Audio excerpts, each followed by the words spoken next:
I'm here to tell you, ladies and gentlemen, not a month goes by where I don't get a call at my institute by someone telling me that someone in the government implanted these things in their brain without them knowing. I'm not kidding. Now you may say, this doesn't concern me, or my children, or my community, but this is less and less true. Know the outcome and you see the journey. A new world order. This whole conspiracy to enslave humanity is a psychological game. You're not going to sell a tyranny by telling people it's a tyranny. The outcome is that they want to connect the human brain to artificial intelligence. So artificial intelligence becomes human consciousness. See, nanocells are real small. 1,000 times smaller than these dust particulates. You inhale it, they go to work replicating, spreading like a virus, multiplying in exponentials. 6 months' time, I could have 100 million people converted, ditch diggers, porn stars, and presidents. Not one would be the wiser. 100 million people would buy what I want them to buy and do pretty much damn well anything I figure they ought to do. We will have nanobots that we can feed into our brain that directly connect to the cloud. We will connect wirelessly our neocortex to the cloud. This will replace the internet. It'll become a brain net. And the whole agenda is for humanity to have technology put inside the body, inside the brain. Nanotechnology will connect the human mind to the cloud. In a way, the future shapes the now. Think of a world where all things are connected, a world with artificial intelligence everywhere. This is the vision that leads us to the cloud. The cloud has become a force of its own. A group of scientists say we are closer than ever to creating technology which can merge with human biology in order to access the cloud in real time. They mentioned something called deep learning, where the CIA is getting technology from Amazon. The company has signed a $600 million deal with the CIA, and Daily Finance reports it doesn't have anything to do with buying books. Amazon will help the agency build a private cloud infrastructure to keep up with emerging technologies. This deal would be a game changer for both the CIA and Amazon. Bloomberg reports the pairing would innovate new uses for cloud technology. This level of technology could include brain-to-brain interfaces, brain-to-computer interfaces, and specifically brain-to-cloud interfaces. Technology linking the brain to the cloud could drastically alter the state of communications between humans and machines. The senior author of the study noted that once inside the brain, the devices would then wirelessly transmit encoded information to and from a cloud-based supercomputer network for real-time brain state monitoring and data extraction. Essentially, the CIA is attempting to use artificial intelligence, AI, and that's where all the focus, by the way, of these tech companies is right now, is into artificial intelligence to really control the population. And I know it sounds so Orwellian, it sounds science fiction even to say these things, and yet that has been the primary focus of companies like Amazon over the last few years. This deal would be a game changer for both the CIA and Amazon. Bloomberg reports the pairing would innovate new uses for cloud technology. It refers to using the cloud computing technology in a company's own data center, because you know Amazon is better known for these public clouds where the hardware is shared with other users. The CIA has refused to comment on the deal, saying it doesn't publicly disclose details on its contracts. Amazon wouldn't talk either, and CNET's Charles Cooper says neither party probably ever will. Given how Amazon usually considers everything, including the state of the current weather in Seattle, as something of a state secret, odds are we'll never hear much more. I became a security specialist for SIS, specializing in executive protection, also risk and threat assessment to our clients. Our clients are the companies or the individuals that we contract out with and provide services for. And it was in that context that I became aware of what I describe as a social engineering program and a research and development program that was being carried out by SIS and our clients in Seattle, the Amazon Corporation. And I later learned that they were indeed experimenting with When I say experimenting, voice to skull, hive mind, behavior modification technology that is frequency-based and directed at a targeted individual to basically control their entire person. Once you have connected the targeted individual with the frequency and they resonate together, then you have a perfect avenue upon which to send and receive information back and forth. And that's exactly how they manipulate someone's thoughts. They send voices into someone's head.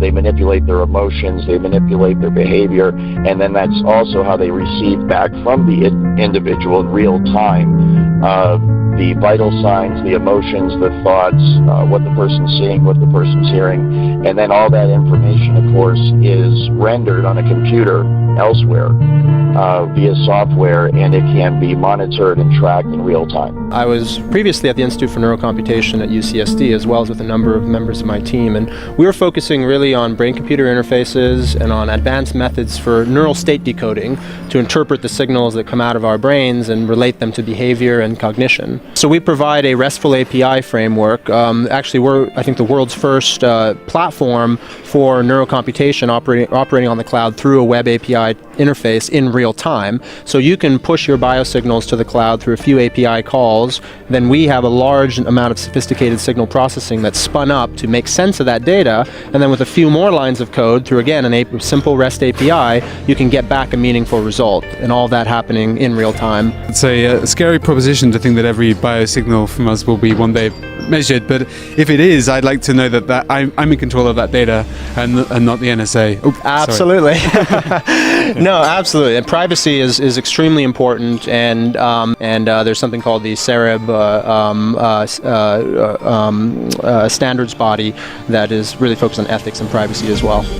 So everything that's done by this program is meant to have a psychological effect, and the psychological effect is meant to complement the effect that the technology is having on the individual, so that they are brought to a place in their life where they're isolated, they're broke, they're unemployed, they have no family, they have no friends, and nobody in the general public can track or trace anything that's being done to them because the technology is remote and it's wireless, and there's usually no physical signs left on the individual that anything's being done to them. Maybe more than any other city, Seattle, Washington seems to represent what America is becoming. Amazon, Microsoft, Starbucks are all based in the city or its suburbs. Jeff Bezos, the richest man in the world, lives there. But along with unfathomable wealth, there is also desperate poverty and widespread degradation. Seattle's homeless population is surging. The city is suffocating under garbage produced by hundreds of homeless camps. The local news broadcast recently grabbed national headlines by warning that Seattle is dying. The city becomes unlivable for regular families. Do you think drugs are one of the primary drivers of homelessness? I think mental health is the foundation of a lot of addiction and other things.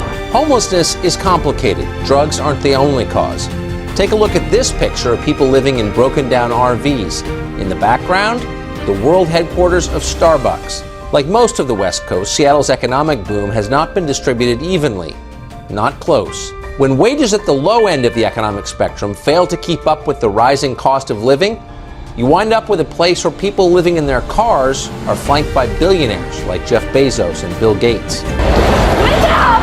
So what causes homelessness? Everything that's done by this program is meant to have a psychological effect, and the psychological effect is meant to complement the effect that the technology is having on the individual, so that they are brought to a place in their life where they're isolated, they're broke, they're unemployed, they have no family, they have no friends, and nobody in the general public can track or trace anything that's being done to them because the technology is remote and it's wireless, and there's usually no physical signs left on the individual that anything's being done to them. This visualization shows brain activity patterns that play out as a person listens to a story. So on the right here is sort of a karaoke view of a story that people are listening to. He made holes with the dibber and set the bulbs inside, and he was careful when he patted down the dirt so they wouldn't turn. Colors show parts of the brain that are active at each point in the story. Red tends to be parts of the stories. It's representing meaning in the stories that is social. Green tends to be the material properties of objects and the structure of the world. So you can see now we're switching, and you see that the patterns of activity become much more green. They estimate there are 200 to 400 modules spread all around the brain where functional thought occurs. 100 to 150 of those are linked to language processing. Red here shows the areas of more brain activity, blue areas of less. So on the right here, we have some movies that subjects were shown in the magnet. They're also using the fMRI data to build a mathematical model, or decoder, that accurately predicts how the brain extracts meaning from silent movies. Here's an ocean scene. You can see it gets fish, you can see it gets water, swimming, ocean floor. Gallant says practical applications could one day include brain-machine interfaces that would allow communication without speech. Once we tap into the brain, if we have algorithms that stimulate the right things and give it the right data, we could literally see a screen pop up. We call it hallucinating, right? But these would be controlled hallucinations run by algorithms that would give us everything AR would without any glasses. This technology can be used to beam images and even motion pictures into one's brain. Images and motion pictures that are so realistic that you think you're actually watching a movie or seeing something in reality. It's like a virtual reality 3D rendering that takes place within the target's mind. Let's imagine that we could take our brain out of our body and keep it alive in a glass box. Then let's get a computer filled with information related to a particular setting, such as image, sound, smell.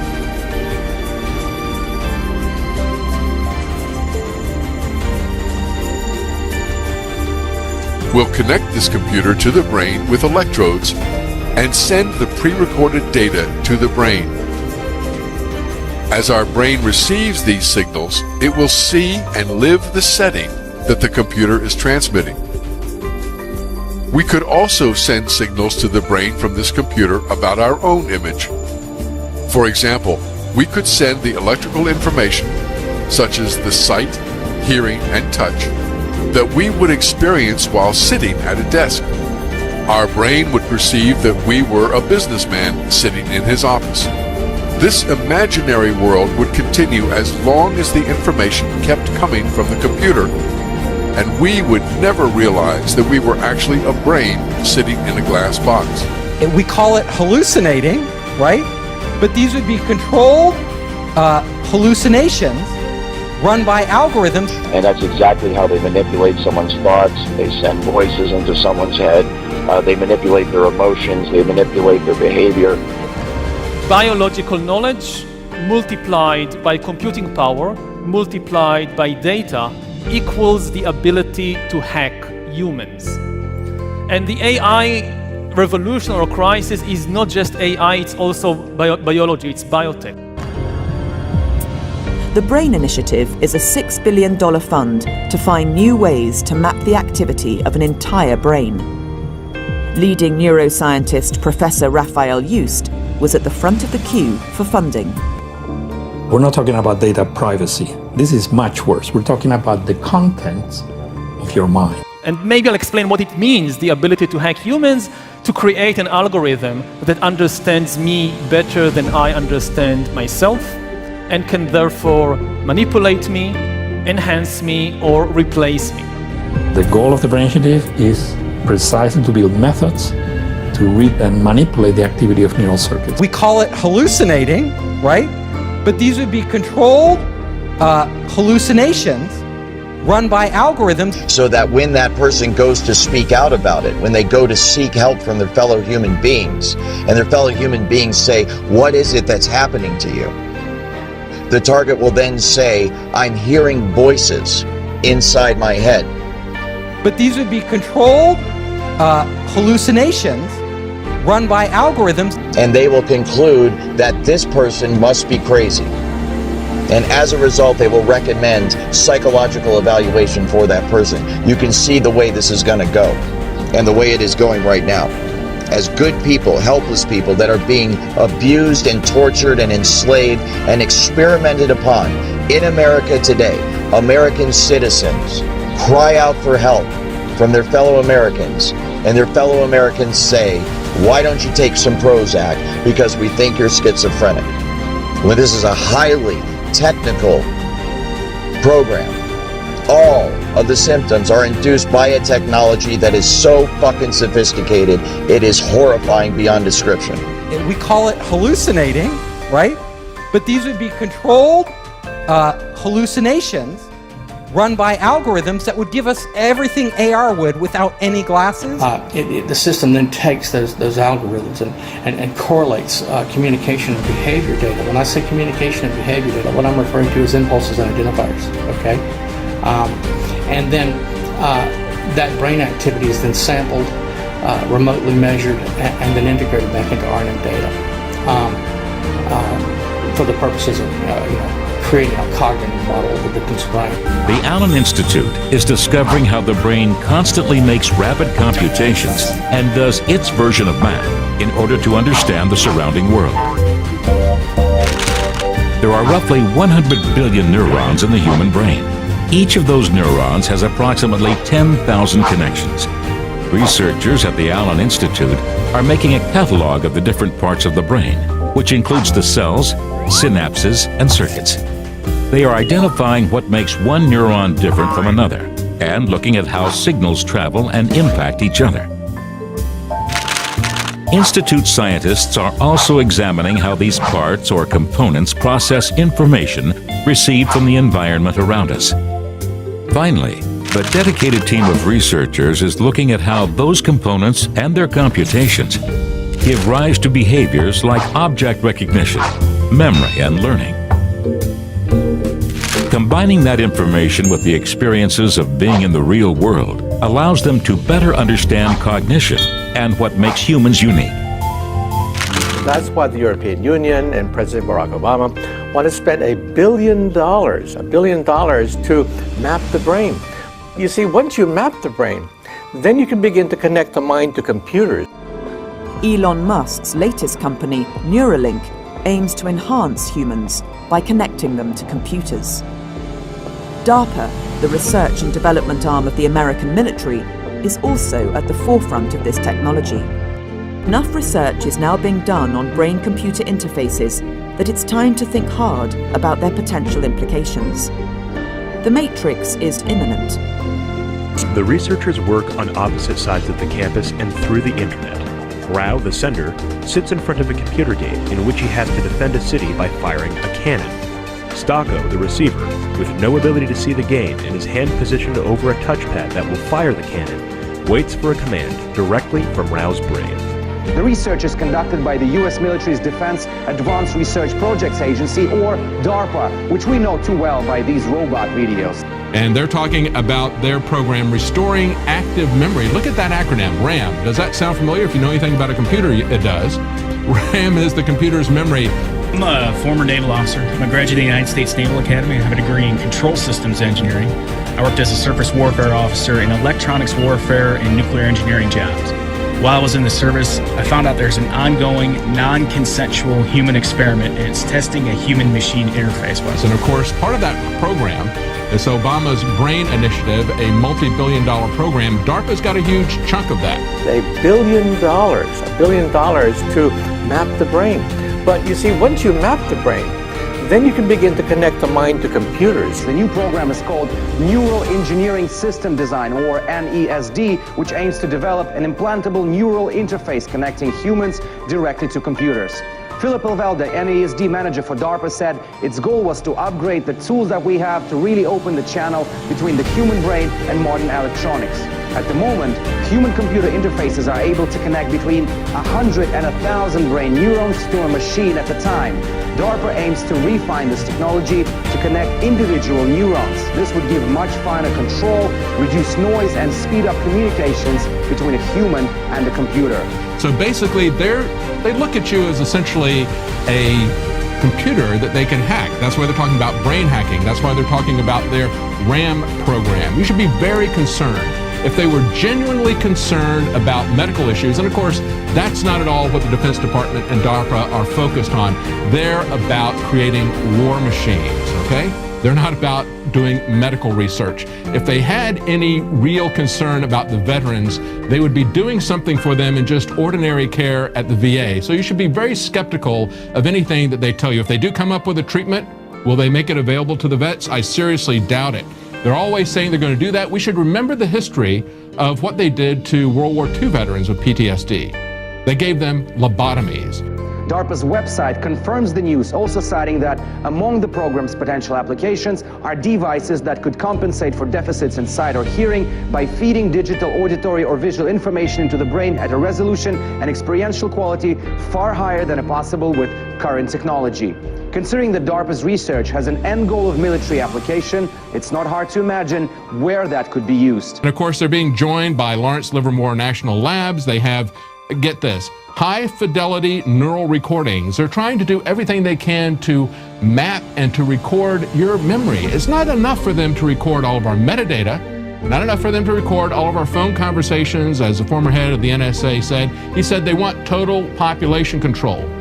That's how you do it with these brain projects. Out of disclosure, some of the work that I'm doing here today is funded by the Lawrence Livermore National Laboratories. I'm also funded by the European Union Human Brain Project, specifically the Sub-Project 12, where I'm task leader for dual-use brain science. And I've also done some ongoing work with the Strategic Multi-Level Assessment crew over the past 10 years at the Pentagon, at Dr. Kabayan's group, and with DARPA. Military agenda is interested on the potential weaponization and misuse of the brain sciences for nefarious agenda for political, intelligence, and military use. Note, this has not been directly addressed, nor has it been entertained by any United States government entity in a public forum.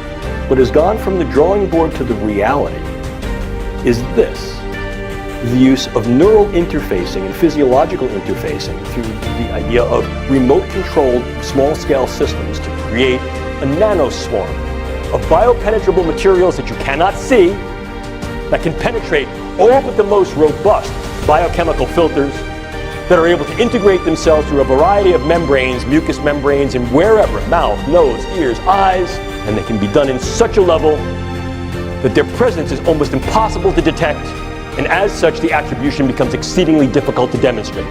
The idea here is to put minimal-sized electrodes in a network within a brain through only minimal intervention to be able to read and write into the brain function in real time, remotely.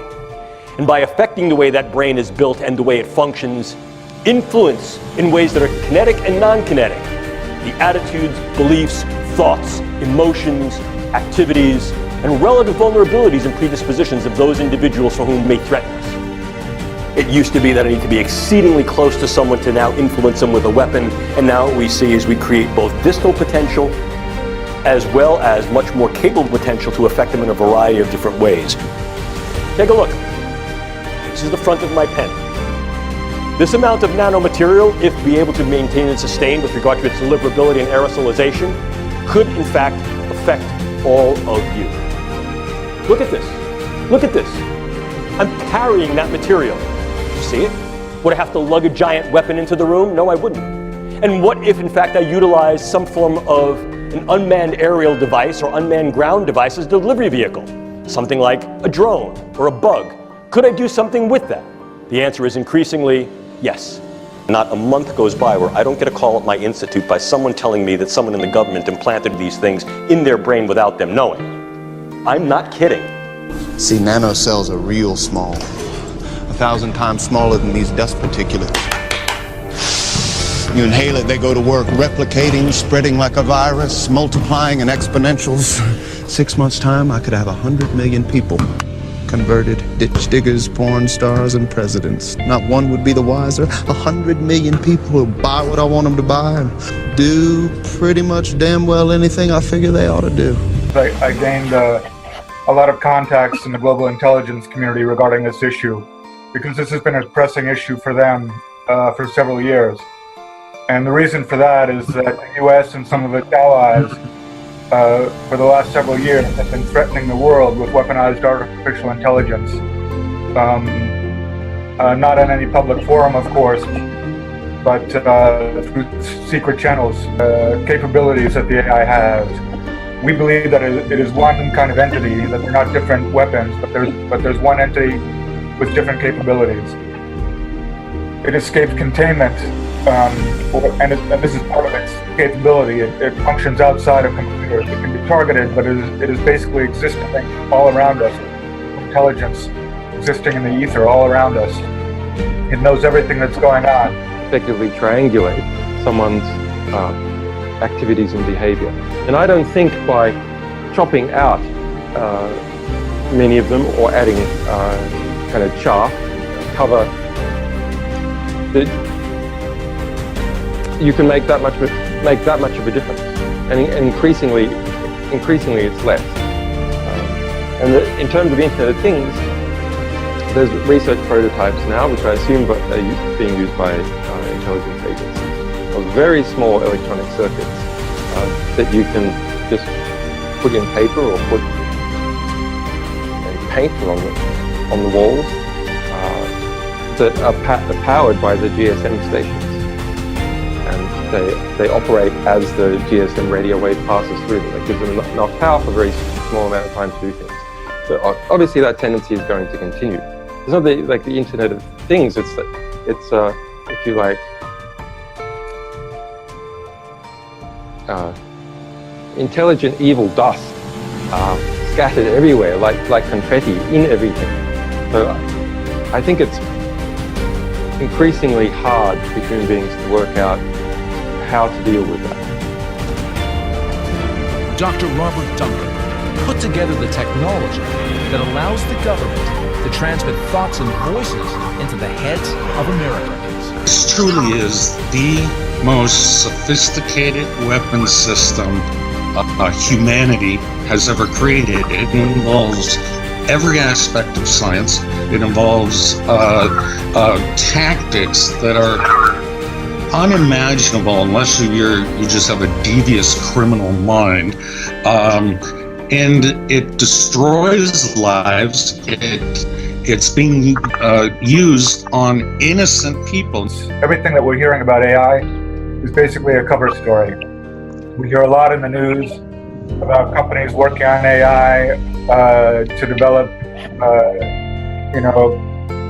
new techniques of medical diagnosis, or any number of things, financial trading.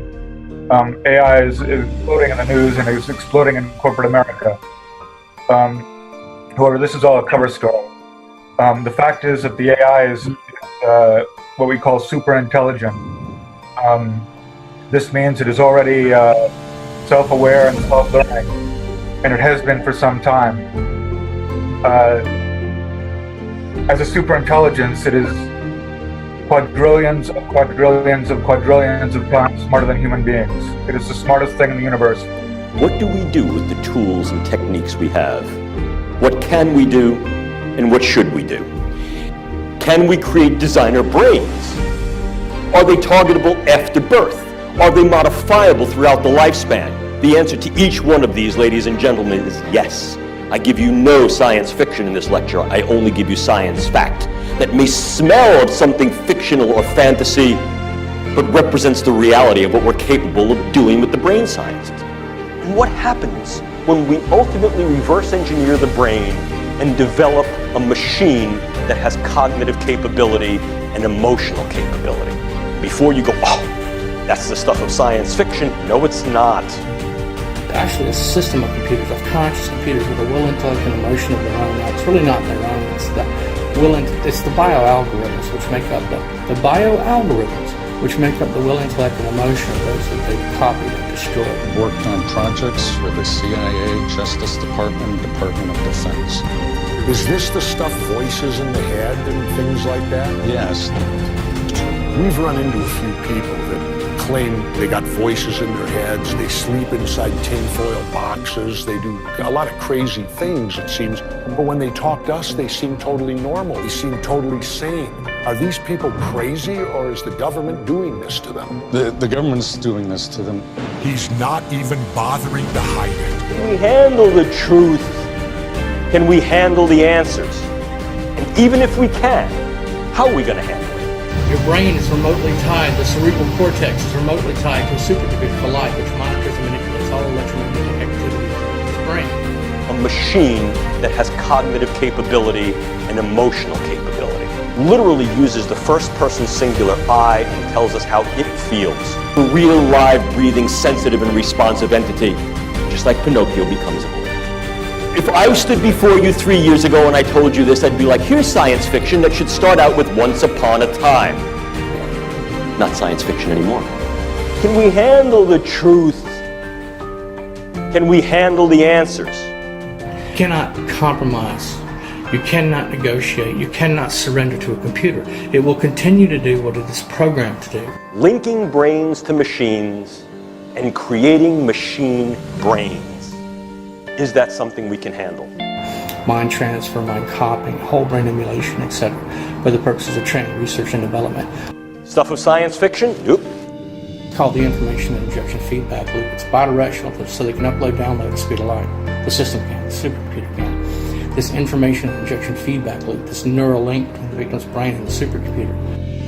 Linking brains to the internet and data clouds that make an unlimited amount of information available to us all the time. When our brains are connected to the internet, I could literally go into your head and see through your eyes. This technology could tap into the optical nerve of the target and the auditory system of the target, so that those monitoring the target can see what the target is seeing and hear what the target is hearing. I could literally go into your head and see through your eyes, and literally live through what he sees. Basically, they turn the brain of the victim into their very own visual, verbal, and auditive communication system. It takes time. It didn't happen overnight. Yes, we can absolutely yoke brains to machines to create these interfaces. There's a brand new DARPA project that starts this month. NESD, Neural Engineering Systems Designs. The colloquial name for that is the cortical modem. Implants in the brain that allow real-time input and output from the brain remotely.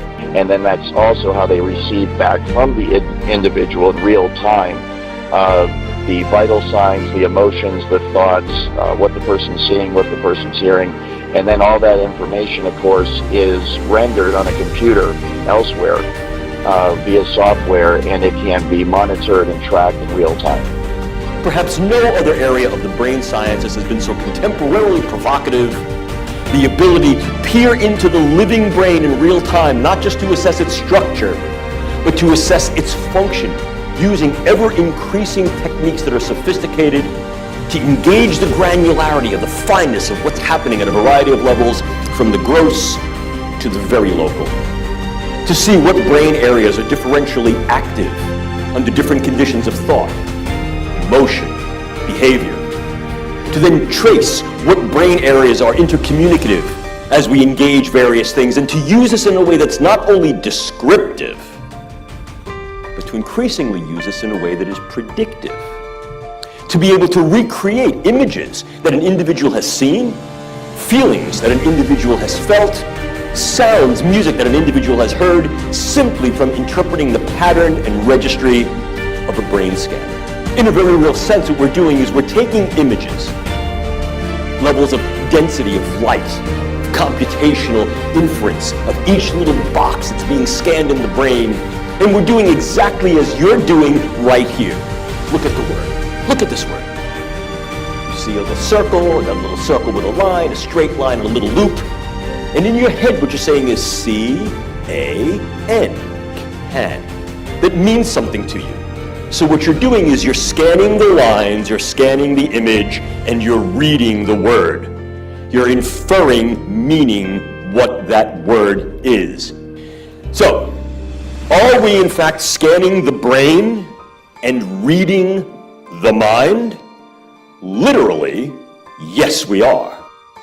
Patent number 6011991, remote brain computer interface neural monitoring, i.e. via satellite, directed not necessarily by human handlers, but by a computer system that sits on a global information grid in a network-centric environment. They can not only monitor your thoughts, but they can modify your behavior remotely. Your brain reality is your reality.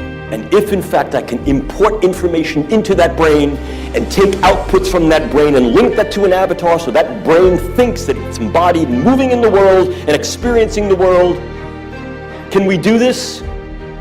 Yeah, we can do these kind of things. So there's no need for external hardware. Once we tap into the brain, there is the potential that our minds itself can actually create overlays of AR and VR.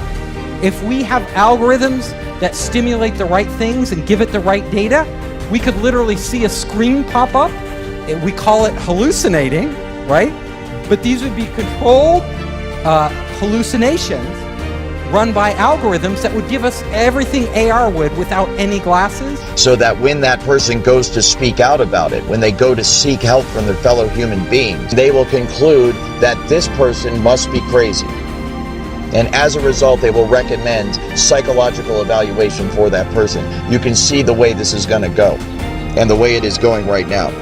As good people, helpless people that are being abused and tortured and enslaved and experimented upon in America today, American citizens cry out for help from their fellow Americans, and their fellow Americans say, why don't you take some Prozac because we think you're schizophrenic?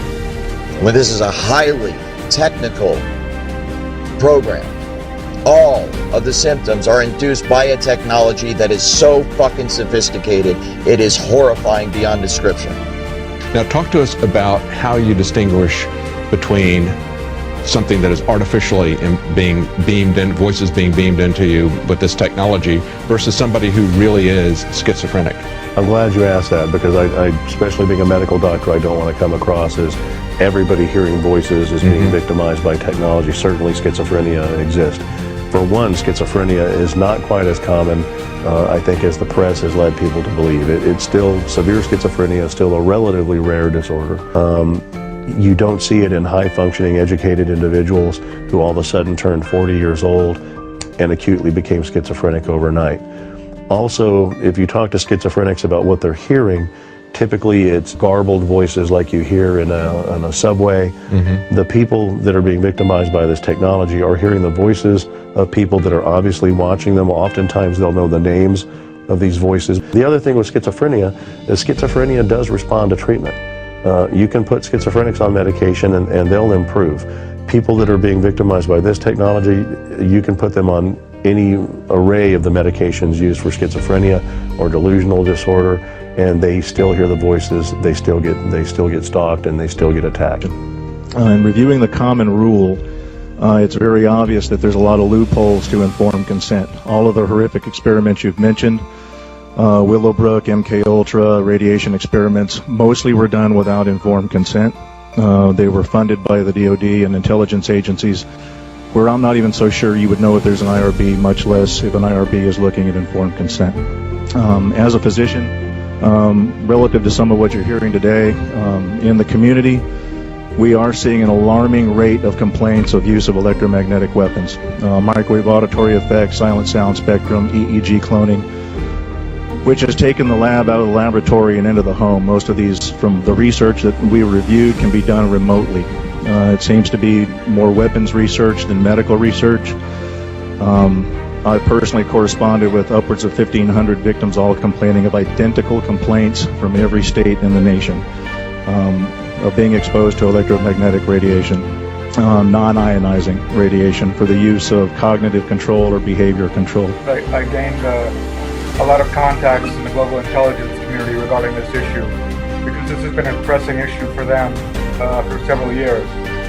And the reason for that is that the U.S. and some of its allies for the last several years have been threatening the world with weaponized artificial intelligence. Not in any public forum, of course, but through secret channels.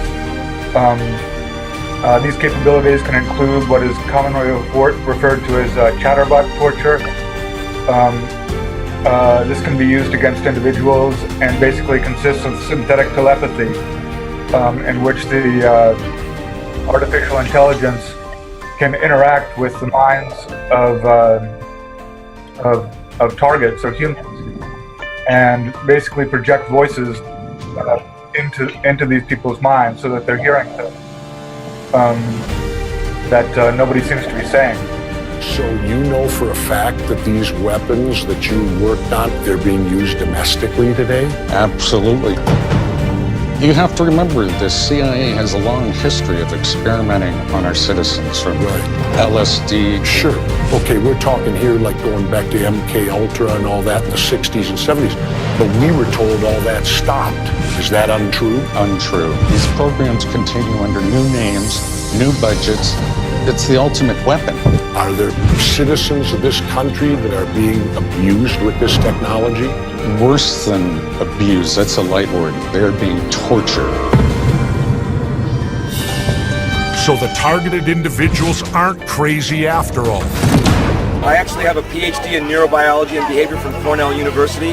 I work, all I can say is that I work inside the Beltway. I'm a health scientist. I'm a published researcher. My name is Matthew Arnegard. You can look up my publications. I've published in top science journals. And, you know, this crime, it happened to me. Those credentials may give me a little bit of credibility, but the sad thing is, it's happening to all kinds of people, and no one is believing us, even when you have solid evidence like this. It can literally stop your own thoughts from happening and replace them with other thoughts by sending thoughts to your head. And it's so sophisticated that you cannot tell where these thoughts are coming from. There's no way to discern that they're coming from somewhere other than your own mind. So you can imagine how bad this would be for people that don't even realize this technology exists.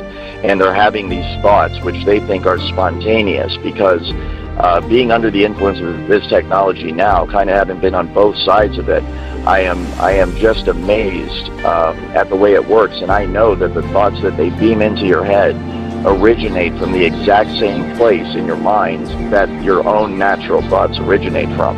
So if I didn't know I was under the influence of this technology, then I would have no idea that anyone was influencing my thoughts at all. So these are people within our government at a certain level making these decisions, and they're not necessarily our president or our elected officials. That's exactly right. Wow. That makes it even more difficult because they can't be removed. They can't be removed, and they're difficult to find. We thought that they would value the principles in the Constitution and what they stood for in terms of human rights and human freedom. But they don't apparently care for that. I mean, it's more it becomes an issue of money, control, and power. And it's not a question of human rights anymore. So if you're a target, there's virtually nothing you can do. You worked for these people. You worked on this. You helped to develop it. I was naive. I did not know how the technologies were going to be put together and the ultimate weapon created. You're not still working for them. No. You're unequivocally looking me right in the eye right now, and you're telling me you have no more to do with this, and that you're out to expose it? That's correct, sir. With your background and what you know, can you give us a hint on what we ought to do? No. No. Is it too late? I actually believe it's too late. So what you're telling me, every one of us should be in fear of this because every one of us at some point will be targeted? The technology's advanced that far. There is a very real risk that you are going to become a full-blown 24/7 targeted individual. And this technology at that point, when it is nationwide, will be used by automated computer, supercomputer software programming that will manipulate the emotions and the behavior and the thoughts of everybody in the United States of America. And it can all be done remotely. It's very much like the microchip kind of tracking the New World Order, this entire, control grid that's supposed to be rolled out against the American people someday. And I'm here to tell you that it's already here.